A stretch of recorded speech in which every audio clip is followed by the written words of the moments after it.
Hello everyone, खमागणेन welcome to the world of stories. आज फिर से मैं आप लोगों के सामने एक और नया रियल सुपरनैचुरल एक्सपीरियंस लेकर। आमतौर पर आपका किसी एंटिटी से इंटरेक्शन बहुत ही रेयर होता है, क्योंकि किसी भी एंटिटी से इंटरैक्ट करने के लिए, उसे महसूस करने के लिए आपका फ्रीक्वेंसी लेवल उसके फ्रीक्वेंसी लेवल से मैच होना चाहिए।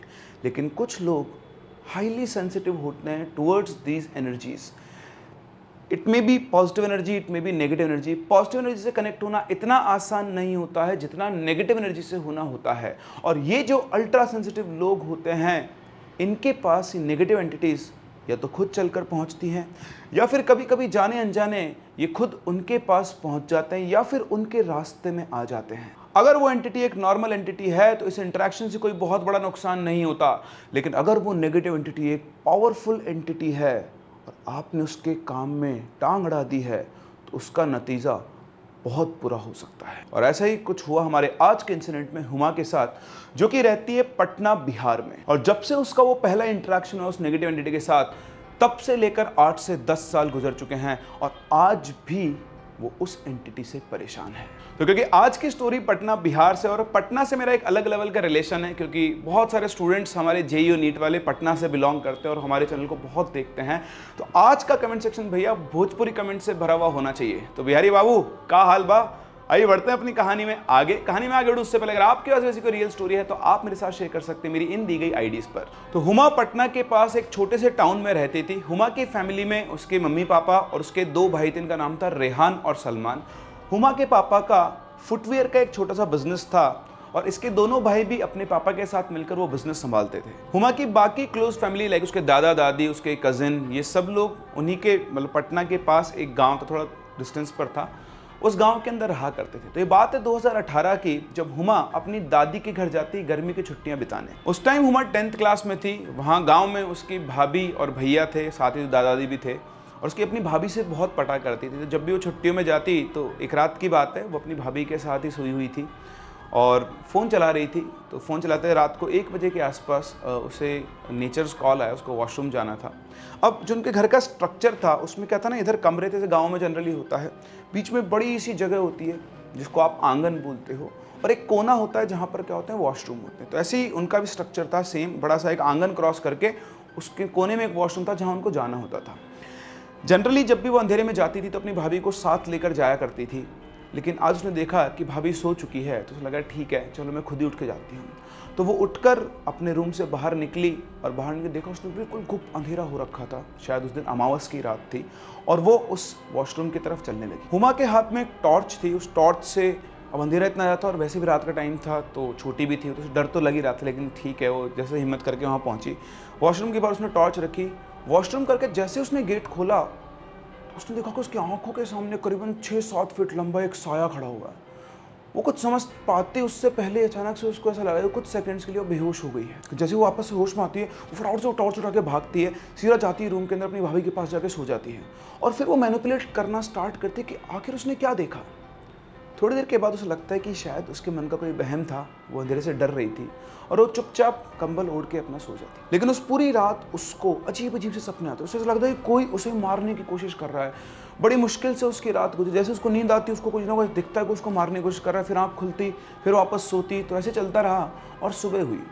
उसकी भाभी जनरली उसका अंधेरे से डरने में जो डरती थी, उसका मजाक उड़ाया करती थी, इसलिए सुबह उठकर उसने भाभी से भी ऐसी कोई बात नहीं की। सुबह जब वो उठी तो उसे बहुत लो फील होता, उसकी तबीयत ठीक नहीं थी। दिन भर उसने जैसे तैसे गुजारा, लेकिन उसकी तबीयत उसको लग रहा था और डाउन होती जा रही है। बॉडी के अंदर ऐसा लगता है एनर्जी ही नहीं बची है। तो उसने अपने भैया से बोला कि भाई मुझे घर छोड़ दो, मेरी तबीयत ठीक नहीं है। तो उसका जो भाई था वो उसे बाइक से घर छोड़ के आ जाता है। वो घर पहुँचती है, उसकी तबीयत और शाम होती है तो उसकी तबीयत बिल्कुल ज़्यादा ख़राब हो गई थी, उठ भी नहीं पा रही थी। तो अपनी मम्मी से बोलती है कि अम्मी मेरी तबीयत बहुत ज़्यादा ख़राब हो रही है, ऐसा लग रहा है शरीर टूट रहा है, शरीर के अंदर दम ही नहीं है। उसकी अम्मी ये सुनकर उसका हाथ पकड़ती है और हाथ पकड़ते, अरे हुमा तुझे तो बहुत तेज़ बुखार है बेटा, तो चिंता मत कर, मैं तेरे भाई से दवाई मंगवाती हूँ। तो वो उसके भाई को बोलती है, वो उसको दवाई ला कर देते हैं। दवाई लेकर उसको बुखार की दवाई देती है, कुछ थोड़ा बहुत खिलाया जाता है। उसका बुखार थोड़ा बहुत डाउन होता है, लेकिन वो पूरी तरह से ठीक नहीं होती। वो रात को सोने जाती है, सोते उसको नींद आती है। नींद आती है उसको लगता है उसे काले रंग का एक साया दिखाई देता है जो उसको ऐसे पास में आके से टच करने की कोशिश कर रहा है। जैसे उसे ये फील होता है, उठती है तो देखती है चारों तरफ वहाँ पर कोई भी नहीं है। अगली रात जब वो वापस से सोई तो इस बार फिर से उसको साया दिखा और अब की बार वो साया और क्लियर था। उससे चेहरा वेहरा कुछ नहीं था, उससे सिर्फ लंबी लंबी टांगे दिख रही थी। सिर्फ उसकी आंखों के सामने से कोई बहुत बड़ा इंसान हो, उसकी सिर्फ टांगे उसे दिख रही थी। और फिर अचानक से उससे 2 हाथ दिखाई दी जिसके शरीर के चारों तरफ आ गए थे। उसको देख से लगा था कि कोई उससे लिपटना चाहता है। जैसे उसे ये फील हुआ, एकदम चिल्लाकर उठती है, अम्मी बचाओ मुझे, कोई मुझे तंग कर रहा है। उठती है और उसकी अम्मी उसकी आवाज़ को भागते वहाँ पर आती है। बोले बेटा क्या हुआ? तो बोलती है कि अम्मी कोई बड़ा सा आदमी मुझे तंग कर रहा है। उसकी अम्मी उसके पास बैठती है, उसके सिर के ऊपर हाथ फेरती है, दुआ पढ़ती है और बोलती है कि बेटा कोई बुरा सपना होगा तो सो जा, मैं भी तेरे पास में ही हूँ। अपनी अम्मी का हाथ पकड़कर हुमा उनके गोद में सिर रख कर सो जाती है। अब जब वो सुबह उठती है तो उसे बड़ी अजीब सी स्मेल आना शुरू होती है। कभी उसे सिगरेट की स्मेल आती, कभी सड़े हुए मांस की, और सबसे ज़्यादा उसे जो स्मेल आ रही थी वो आ रही थी यूरिन की। जैसे पब्लिक टॉयलेट के अंदर स्मेल आती है वैसी उसे स्मेल आ रही थी। उसने अपना पूरा रूम देखा, उसका रूम बिल्कुल साफ़ था, उसे लगा था कहीं कोई पोछा वोछा नहीं सड़ रहा। उसने पूरा रूम चेक किया, रूम बिल्कुल क्लीन था, लेकिन उसे लगातार वैसी बदबू आ रही थी। वो अपनी अम्मी को बुलाती और बोलती कि अम्मी मुझे ना बहुत अजीब सी बदबू आ रही है, जैसे कोई सिगरेट पी रहा हो या फिर होता है ना जो अंदर टॉयलेट के अंदर बदबू आती है, वैसी बदबू आ रही है। तो उसकी अम्मी आके सूंघती बोलती नहीं बेटा मुझे तो ऐसी कोई बदबू नहीं आ रही, ऐसा हो सकता है बुखार की वजह से तुझे ऐसा लग रहा हो, तो चिंता मत कर, ऐसा कुछ भी नहीं है। क्या आप लोग इस पॉइंट पर ये बता सकते हैं कि आखिर उसे स्मेल क्यों आ रही थी? कमेंट सेक्शन में ज़रूर बताएं। और एक और चीज़, अगर आप चैनल पर नए हैं तो चैनल को सब्सक्राइब करना बिल्कुल भी ना भूलें, क्योंकि हम आपके सजेशंस के हिसाब से लगातार स्टोरीज लाते जा रहे हैं। हम अपनी फ्रीक्वेंसी और बढ़ाने की कोशिश करें ताकि आपका मनोरंजन होता रहे, लेकिन उसके लिए आपको हमें भी लगातार मोटिवेट करना होगा। तो अगर आप चैनल पर नए हैं तो चैनल को सब्सक्राइब जरूर करें और वीडियो को लाइक करें। अगर आपको लगता है स्टोरी किसी के साथ शेयर करने लायक है तो उसको शेयर भी जरूर करें। और इसी के साथ साथ अपने सजेशंस भी कमेंट सेक्शन में डालें कि आप और किस तरह की स्टोरीज हमसे सुनना चाहते हैं। खैर, अम्मी से ये बात होने के बाद उसे लगा कि उसे नहा लेना चाहिए।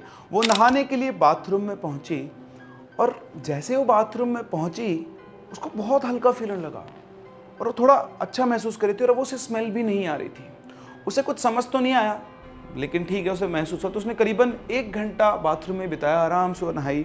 उसे लगे वाकई में बीमारी की वजह से उसे फील हो रहा था।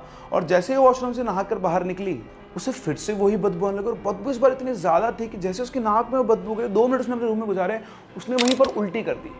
अब घर वालों को ही लग रहा था कि पता नहीं क्यों। उसने मुझसे पूछा क्या हुआ बेटा? बोले बहुत गंदी बदबू आ रही है, घर में किसी और को बदबू नहीं आ रही थी। और घर वालों को लग रहा था कि बीमारी की वजह से इसको वॉमिट हुई है और कहीं ना कहीं उस वजह से इसको बदबू से रिलेट कर रही है। अब आज के दिन से एक और इंसिडेंट चालू है। उसको बार बार वॉशरूम जाना पड़ रहा था, लेकिन जैसे वो वॉशरूम जाती थी वो स्मेल खत्म हो जाती थी। शायद हुमा बार बार वॉशरूम में इसलिए ही जा रही थी अननोइंगली, ताकि उसका उस स्मेल से छुटकारा हो पाए।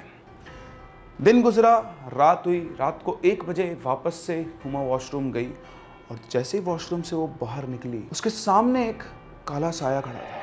वो साया आज बिल्कुल क्लियर दिख रहा था और वहाँ पर भी उसको सिर्फ उसकी टांगे दिख रही थी।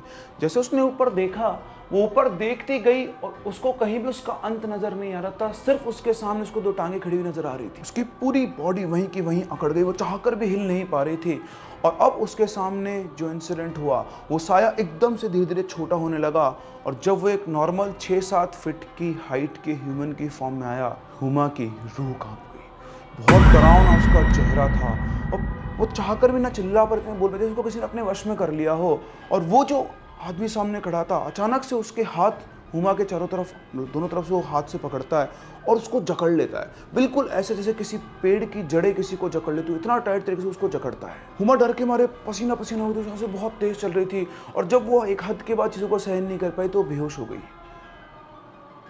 जब बहुत देर तक हुमा घर में नहीं गई तो उसकी अम्मी उसको ढूंढते हुए बाहर आई, देखती तो हुमा वहाँ पर बेहोश पड़ी हुई थी। वहाँ जाकर जब वो देखती तो हुमा के पूरे कपड़े गंदे हो गए थे, जैसे कीचड़ था उसके ऊपर लग गया हो। वो चिल्लाती बहुत तेज, उसके भाई और उसके पापा वहाँ पे आते हैं। उसके पापा उसको देखते हुए बोले ये अल्लाह, ये मेरी बच्ची को क्या हो गया है? वो दोनों कहते हैं उसको उठाओ जल्दी से और अंदर लेकर चलो।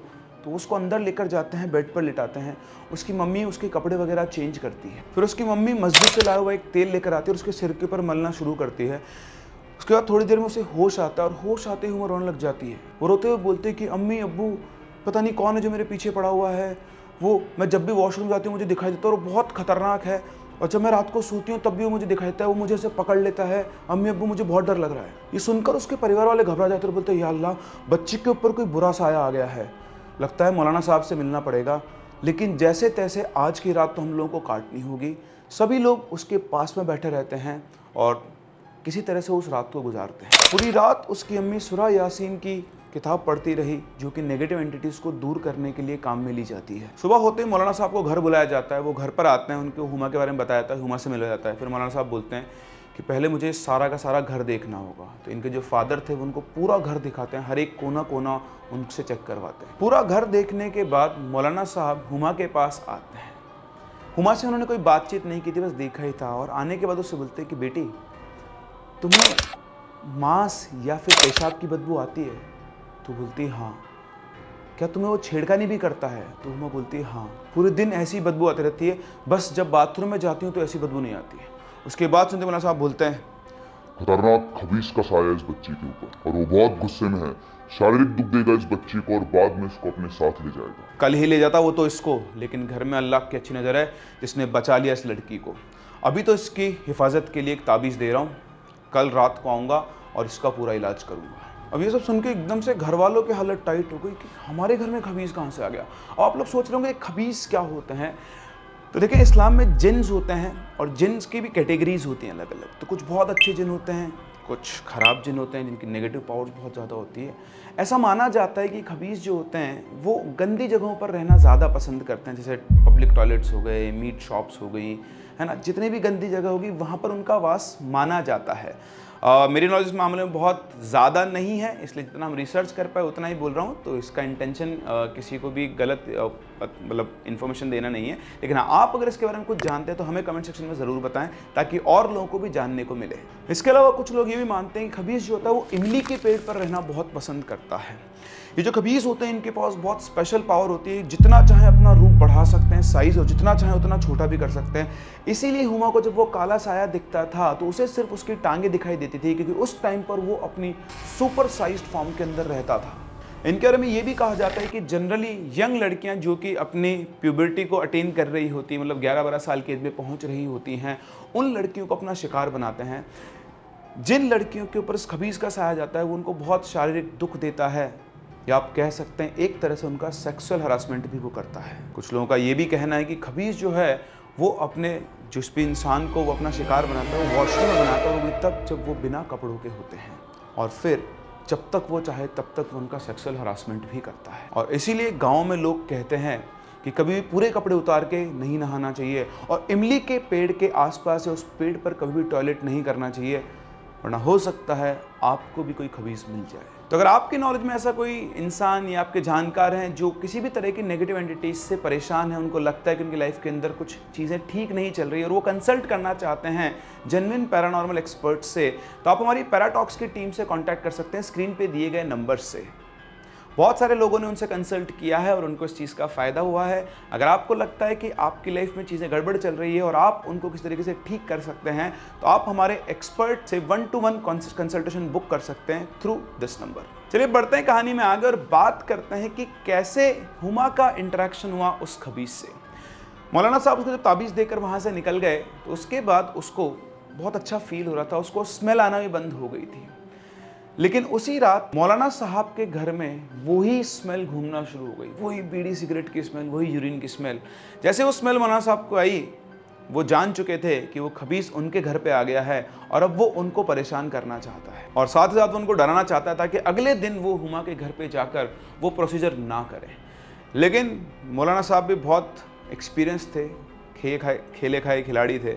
उन्होंने अपना एक प्रॉपर पूरा प्रोसीजर किया। उन्होंने कुछ शायद आयतें वगैरह पढ़ी, वो नॉलेज तो उनकी थी है, तो उन्होंने वो किया और उसके बाद चुपचाप सो गए, उन्होंने ध्यान नहीं दिया। सुबह वो उठे तो घर में कोई किसी तरह की स्मेल वगैरह कुछ भी नहीं थी। अगले दिन रात में मौलाना साहब वापस से हुमा के घर पर आते हैं। उन्होंने उनके फादर को पहले कुछ सामान जैसे कि हल्दी, कबूतर का खून, है ना, और काले धागे, हरा कपड़ा, और उसके अलावा हुमा के कुछ बाल इकट्ठे करके रखने को बोल दिया था। वो आते हैं, एक घेरा बनाते हैं और उस घेरे के अंदर वो हुमा को लाकर बिठाते हैं। वो थोड़ी देर अपने कुछ चीज़ें पढ़ते हैं, एक पूरा प्रोसीजर करते हैं, और उसके बाद अपने हाथ में कबूतरा खून लेकर हुमा के ऊपर छींटे मारते हैं। जैसे ही वो हुमा के ऊपर छींटे मारते हैं, हुमा की बॉडी में एकदम से बहुत तेज तेज वाइब्रेशन आना शुरू होते हैं। वो अपना पूरे बाल वाले से खोल देती है, उसकी आंखें मान लो बिल्कुल सब खून उतर आया उसकी आंखों के अंदर, और चेहरे का रंग एकदम से चेंज हो गया, डार्क टोन में चला गया। लास्ट में आपकी स्किन टोन 2 से 3 शेड नीचे चली गई, ऐसी वो हो गई थी, और सामने से खड़ी हो गई, मौलाना साहब को देख लगी। उसके ऐसे मूवमेंट देखते ही मौलाना साहब बोलते हैं, शैतान खबीस, क्यों परेशान कर रखा है इस छोटी सी बच्ची को, आज मैं तेरा वो हाल करूंगा कि दोबारा कभी किसी बच्ची के आसपास भटकने की भी कोशिश नहीं करेगा। मौलाना साहब बिल्कुल मेरी तरह बहुत गुस्से में थे। उधर हुमा जोर से लगती, अरे ओ मौलाना, ये पहली लड़की नहीं है। तो ऐसे मौलाना साहब बोलते हैं, वो तो मैं जानता हूँ कि तू कितना बड़ा शैतान है, लेकिन याद रख अल्लाह से बड़ा कोई नहीं है। आज तू इस बच्ची को भी छोड़ेगा और उसके बाद किसी और को परेशान नहीं करेगा, लेकिन उससे पहले ये बता कि तू इस बच्ची पर आया कहाँ से। तो उधर से हुमा मर्दाना बोलती है, इस लड़की ने मेरे काम में टांग अड़ाई है। उस दिन रात को बैठकर मैं अपना काम कर रहा था, उसने मुझे लात मार दी। इस लड़की को तो मैं ऐसा सबक सिखाऊंगा, इसको मैं ज़िंदगी भर परेशान करूंगा और फिर इसको अपने साथ लेकर जाऊंगा, इसका तो मैं जीना हराम कर दूंगा। तब जाकर यहाँ पर सबको पता लगता है कि कैसे हुमा का उस खबीस से इंटरेक्शन हुआ। उस दिन जब हुमा रात को 1 बजे वॉशरूम जा रही थी, तो उस टाइम पर वो खबीस अपना कुछ काम कर रहा था अपनी पावर्स को बढ़ाने के लिए वॉशरूम के पास। हुमा को तो कुछ दिखा नहीं, लेकिन चलते चलते वो उसके रास्ते में और उसको उससे लात पड़ी या कुछ भी हुआ, और उससे वो बहुत ज़्यादा गुस्से में आकर उसने हुमा को अपने कंट्रोल में ले लिया। ये सब सुनने के बाद मौलाना साहब अपनी किताबें पढ़ना शुरू करते हैं, अपना एक पूरा प्रोसीजर करते हैं। बीच बीच में वो हुमा के ऊपर झाड़ फूँक कर रहे थे। कम से कम 10 से 12 बार उन्होंने ऐसा कुछ झाड़ फूँक किया। बार बार वो मंत्र पढ़ते, फिर झाड़ फूँक करते, फिर मंत्र पढ़ते, फिर झाड़ फूँक करते, जो पूरा उनका प्रोसीजर होता है। उसके बाद उन्होंने हुमा को एक ताबीज़ बांध दिया। ताबीज़ बांधने के बाद हुमा से बोले कि हुमा, अभी तो मैंने उस खबीस को तुम्हारे शरीर से निकाल दिया और तुमसे दूर कर दिया है, लेकिन बहुत ज़्यादा दूर नहीं, वो तुम्हारे आसपास ही रहेगा। अगले 40 दिनों तक तुम्हें रोज़ाना कुरान पढ़नी होगी, तभी जाकर वो तुम्हारे शरीर से दूर हो पाएगा। एक भी दिन नहीं छोड़ना है बेटा, वरना ये वापस तुमसे बदला लेने आएगा। जैसा उन्होंने कहा, हुमा ने अपना दिनचर्या बना ली। 40 दिनों तक लगातार उसने कुरान शरीफ पढ़ी और अब उसे बहुत ज़्यादा हल्का फील लग गया था। शायद वो खबीस जो था वो जा चुका था, लेकिन ये तो सिर्फ शुरुआत थी। हुमा की लाइफ में अभी और भी प्रॉब्लम्स आने वाले थे। 3 साल इनके बिना किसी परेशानी के गुजरे, लेकिन फिर आया साल 2021, जब हुमा की फैमिली सेम सिटी के अंदर अपना एक नया घर बनाती है और पूरी की पूरी फैमिली उस घर में शिफ्ट होती है। एक शाम वो कॉलेज से पढ़कर वापस आ रही थी। चलते चलते रास्ते में एहसास होता कि कोई चीज़ उसके पास से गुजर के गई है, और उसके आस पास में इतनी तेज़ खुशबू आ रही थी, इतनी अलग ही इत्र की खुशबू थी जो उसकी नाक में गई, और उसके बाद वो एक नशे की तरह असर कर रही थी। वो खुशबू आते ही उसके शरीर में बेचैनी से शुरू हो गई थी, जैसे शरीर में बिल्कुल अजीब सा, मतलब बोलते ना, वो बुदबुदाहट से शुरू हो जाती है। बिल्कुल उसके शरीर में ऐसा हो गया था, उसकी मतलब चलने की हालत भी नहीं रही थी। जैसे तैसे वो अपने घर पहुंची, सेम 2018 की तरह उसकी तबीयत खराब होने लगी। उसे ऐसा लग रहा था कि उसे कोई टच करने की कोशिश कर रहा है, लेकिन इस बार फ़र्क सिर्फ इतना था कि बदबू की जगह यहाँ पर खुशबू आ रही थी। आपको क्या लगता है कि वो खबीस वापस आ गया था? इस बार हुमा अकेली नहीं थी। कुछ ही दिनों के अंदर, 2-3 दिनों के अंदर जो खुशबू थी वो सिर्फ हुमा को नहीं थी, सभी को गई। जो इसे कोई घर में बोला, वाह क्या खुशबू है, ये नया इत्र कौन लेकर आया है? लेकिन घर में किसी ने कोई किसी तरह का इत्र नहीं लाया था। ये नया इत्र तो शायद अपने आप ही हुमा के साथ घर में आ गया था। 2-3 दिनों के अंदर ही खुशबू के साथ साथ घर के अंदर सब लोगों को एक सफ़ेद साया दिखने लगा, लेकिन वो साया सिर्फ और सिर्फ हुमा को ही परेशान करता था। इस बार हुमा और उसकी फैमिली ने इस चीज़ को नज़रअंदाज नहीं किया, और जैसे उन्हें वो साया देखा, अगले दिन उन्होंने मौलाना साहब को बुला लिया। जब मौलाना साहब आए, वापस उन्होंने चेक किया, तो उन्होंने बोला कि इस बार बच्ची के ऊपर कोई दूसरा जिन्न आ गया। घर वालों को समझ में नहीं आ रहा था कि ये कैसे हो सकता है, पहले वो खबीस से पाला पड़ा था, अभी कोई नया जिन्न आ गया है।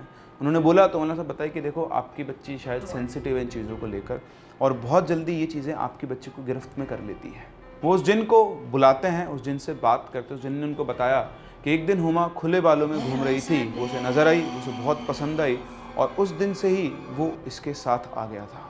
वो कहता है कि वो उसके साथ ही रहेगा, उसे कोई नुकसान नहीं पहुंचाएगा, जो कुछ चाहिए इसको, इसकी फैमिली को, इस दुनिया में वो सब कुछ ला कर देगा, लेकिन बस वो उसके साथ रहेगा, और उसकी एक ही शर्त है कि कोई और मर्द इसके आसपास भी नहीं आना चाहिए। आपको क्या लगता है? जितना मैंने सुना है, कुछ एक एक्सपीरियंसेस मेरे पास भी थे, जो मेरे दादाजी ने मुझे बताए थे। उनके कोई एक जानकार था, उनके बेटे के साथ भी ऐसा ही हुआ था, उन्हें पसंद आ गया था। ऐसा नहीं कि उन्हें सिर्फ लड़कियाँ ही पसंद आती, उन्हें कोई भी पसंद आ सकता है, जो उन्हें पसंद आ जाए उसकी वो हर इच्छा पूरी कर सकते हैं। बस उनकी एक डिमांड होती है कि मुझे इसके साथ रहने दिया जाए, मैं किसी को कोई नुकसान नहीं पहुँचाऊँगा। क्या आपने भी कोई ऐसा किस्सा सुना है? क्या आप लोगों के पास भी मतलब ऐसी कोई स्टोरीज या ऐसी चीज़ें पहुँची कि ऐसा वाकई में होता है? अपने व्यूज़ हमें कमेंट सेक्शन के अंदर ज़रूर बताएँ। खैर, मौलाना साहब ने फिर से अपना पूरा झाड़ फूँक का प्रोसीजर किया, सब कुछ किया, लेकिन वो इतना पावरफुल जिन था कि वो उसे पूरी तरह से अलग नहीं कर पाए। अभी भी हुमा को एक ताबीज़ दिया हुआ, एक ताबीज़ पहले था, उसके बाद एक और ताबीज़ उसका बन चुका है और उस ताबीज़ के सहारे ही वो अपनी ज़िंदगी गुजार रही है। अभी भी उसके और उस जिन के बीच में अगर कोई चीज़ है तो सिर्फ वो ताबीज़ है।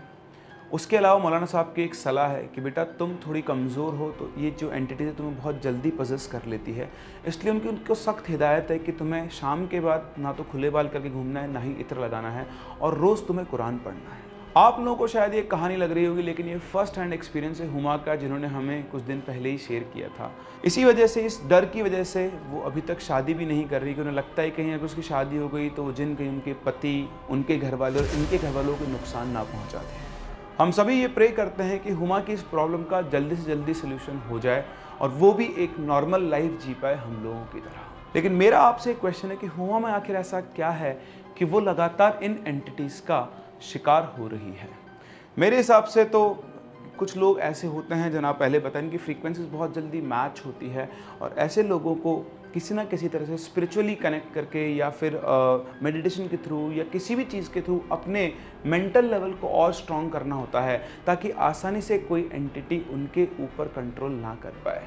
लेकिन क्या ऐसा पॉसिबल है कि कोई इंसान बिल्ट ही इसी तरह से है कि बहुत जल्दी वो इन चीज़ों से इंटरेक्ट कर पाता है? मैंने से कई लोग देखे हैं जिनको चलते फिरते चीज़ें दिखाई देती है। आप विश्वास नहीं करेंगे, मुझसे कुछ लोग ऐसे सामने मिले हुए हैं और वो मुझे बोलते हैं कि सर मुझे ना चलते फिरते चीज़ें दिखती है। How is that possible? आप लोगों का क्या सोचना है मुझे कमेंट सेक्शन में ज़रूर बताएं। हम लोग मिलते हैं अपनी अगली कहानी में, तब तक के लिए keep loving and keep listening.